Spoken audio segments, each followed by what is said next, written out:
Nothing says how bad our U.S. political media, or media of all kinds, right and left, from Fox News to MSNBC or whatever they are now, all of them, and our political parties. Nothing says how lame these so-called professionals are as the ability of a 23-year-old kid with a high school education to go out and scoop all of them, uncovering fraud in the Somali refugee whatever network they got going up there in Minnesota. This kid uncovered fraud everybody else has missed, and it was right out in the open. You've got to give him credit. This kid deserves a Pulitzer Prize. The people who broke the story, the fake story about Trump and Russia collusion, they got a Pulitzer Prize. This is real journalism. This kid scooped, he clobbered everybody in the business. He's gone viral. The last I knew, his video exposing this horrible fraud up there in Minnesota had 166 million hits in his YouTube. And the kid deserves a Pulitzer. I demand it. I hope you demand it too. One thing that I promised from the start of this new channel of ours is that we will always bring you truths that nobody else is talking about. Nobody's saying this kid needs the Pulitzer Prize because that is reserved for the elites, the professionals. This kid just clobbered all of them. He showed all of us how lame all these people are. You know, you look at these news people, who actually goes on the streets and does anything anymore? It used to be that that's where the reporters were. The reporters went out into the streets. I remember seeing Geraldo going into riot-torn areas. Now, Geraldo, I don't think much of his politics, but the guy had balls. He would get out on the streets in the middle of a riot and talk to the people, and he would argue with them. Geraldo was a tough guy, like him or not. He was an ex-boxer, and he's not afraid to be on the streets. He's an old man now, but in his day, he was out there and he was doing it. Who does this anymore? Nobody. If you watch the news, you see the stars. They're sitting on panels. They're safely at a desk. They're isolated from all events, and what they do is they report what other people pick up. All of the stars. I mean, you look at The View. You look at all these people on Fox. What do? They play clips of everything else. They are not out there on the streets. I remember back when they had those riots in Baltimore. The local reporters, they're the ones that do the work on the streets. But there was a local reporter on the ground in the middle of the Baltimore riots, and he was talking to Sean Hannity live on the news. And Hannity won't even go to the press dinners at the White House. He is so afraid of confrontation. The man's terrified. He's always talking about how he's getting these self-defense classes, how he packs a gun. The guy's terrified to go anywhere and do anything. So in the middle of the Baltimore riots, when buildings were burning and people were running around breaking in windows at stores, stealing everything, Hannity's talking to a reporter that's on the ground. He said, go talk to that rioter. Go ask him what right he has to be out here doing all this. What gives him the right? And the reporter, he's looking at the crowd and he's terrified just to be there. Hannity's saying, ask him, ask him. Hannity, you get out there and ask somebody something. I want to see anybody in media doing the job. Hannity demands it of others. He won't go do it. None of these people do it. They sit safely in offices hoping news will fall in their lap. All of them do this. They're afraid to be out there. Glenn Beck, when he went to New York and he was in Central Park and they were yelling at him, the guy was in tears. He cried on TV because they yelled at me in Central Park. It's New York. They yell at their friends. That's what New Yorkers do. They yell at people. Glenn Beck was in tears because he got yelled at. Now we've got this 23-year-old kid, a high school graduate with no professional journalism training, only experience. This kid went out there and just scooped all of them. He beat them to a story that all of them should have had. It is no secret that all of this fraud has been going on in Minnesota. They keep saying, well, we've been arresting these people for years. Now the DOJ is bragging, what, they popped like 90 of them. Why didn't we hear about this? All the way through the Harris-Walz campaign, people knew about the fraud that was going on in Minnesota. Now you've got all these mayors and all these Republicans from the Minnesota state legislature saying, yeah, we knew about all this. We've been fighting it. By golly, we've done our jobs. We've been on this for years. We've got over 90 convictions. Oh, really? Well, then why did you keep it quiet through the whole Harris-Walz campaign? This is the kind of news that can sink a campaign. They kept it quiet. They didn't know. How did the National Republican Committee, the RNC, how did we get through an entire campaign with Harris and Walz, and they never reported the fraud that's going on in Minnesota? Minnesota has been dirty for a long time. Before Obama ever loaded it up with these Somalis, it was dirty. Back in 2008, Al Franken ran for the U.S. Senate. Remember that? It went to a recount because the vote was so close. I believe he wound up winning by 319 votes, 321. So it was a very tight margin. How did they get those votes? During the recount. All of a sudden, and he was losing the recount, but all of a sudden they discovered a box or two of ballots that somebody had left in their car. And they counted those ballots. This is a couple weeks after the election. They counted these ballots, and he won because of the votes that they found in a box in a car. Everyone knew at the time it was corrupt. Rush Limbaugh was joking about it. That's the problem. Conservatives always laugh about this. Oh, look how dirty they are. By golly, they're corrupt. They won that by cheating. But they don't do anything to fight it or stop it.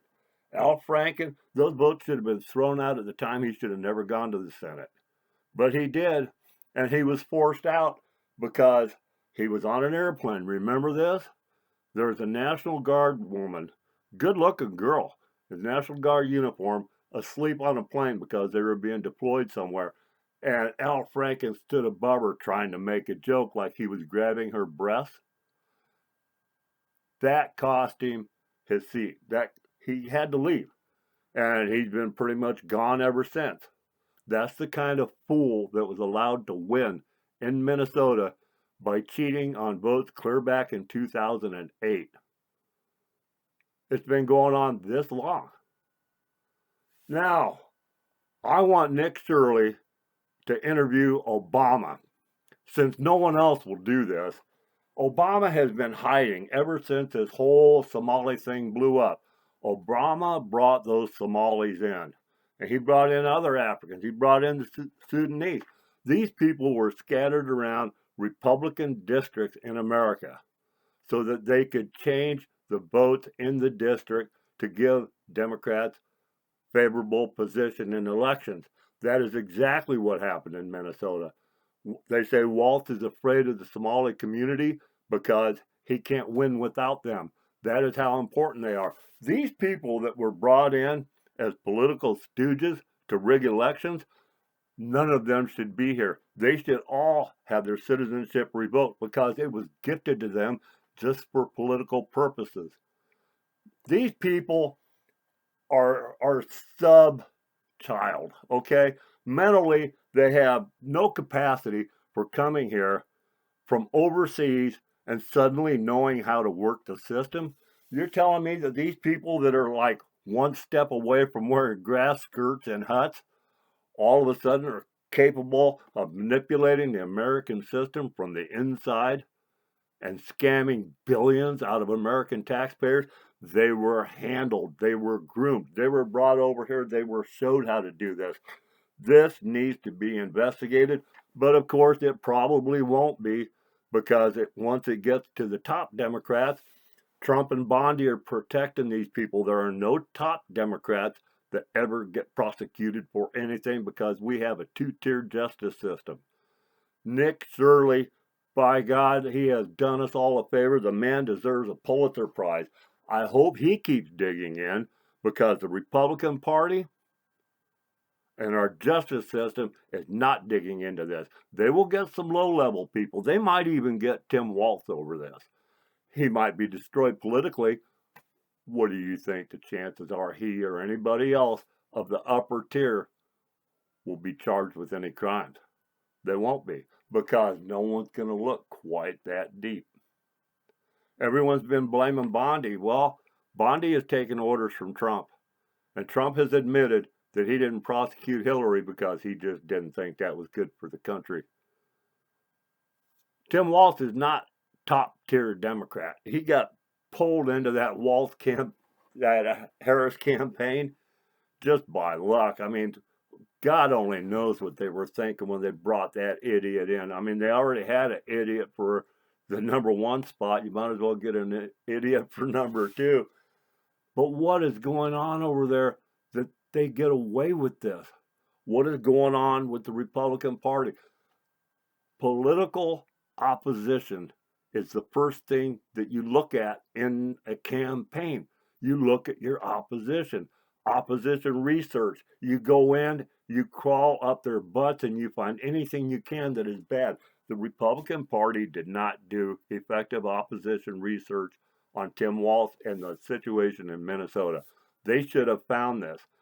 How can a kid with no journalist training uncover all this? How can he get on the ground when everybody in Fox News, everybody in all national media, everybody in local media up there in Minnesota, all of the Minnesota Republicans, none of them uncovered this story, and a kid from outside can walk in and blow the whole thing wide open with less than an hour of video? Are you kidding me?